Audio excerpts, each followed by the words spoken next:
Alright guys, hey, it's Craig, FERGIE, JKU here, and today I'm going to do something a little different. I'm installing a Skid Row off-road front skid plate, and my GoPro decided not to record the audio, so I'm just going to show you the video and just kind of overlay the voice. But this is a super simple install.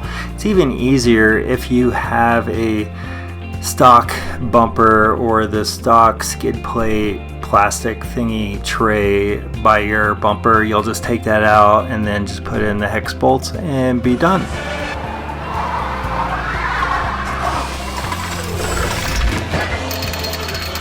So my front bumper is not stock, and it's actually a Red Rock bumper, and it's got a centerpiece that I actually need to cut out. You can see right here I measured, and I just need to cut that out. I'm gonna use an angle grinder for that, and then I should just be able to bolt it in. So here I'm grinding out that middle piece.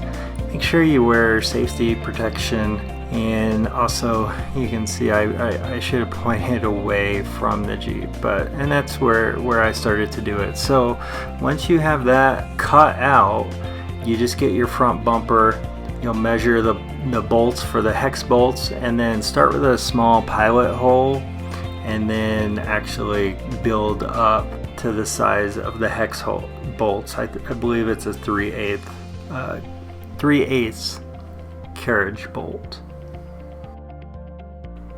Then just get out your front skid, put it on, and I only did the top, and it's pretty sturdy there, so I made sure to bolt it up really tight, and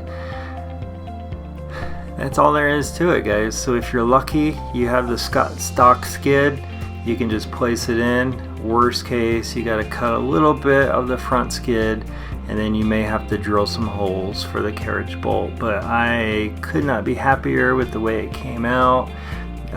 It comes from the factory black, so I had to paint it red, of course, to match FERGIE, and you can see it's really solid. So appreciate you guys. Like, subscribe, all that good stuff. Love this company. Use FERGIE as a discount code. It's the only skid company that I'll use. So thanks guys, appreciate you.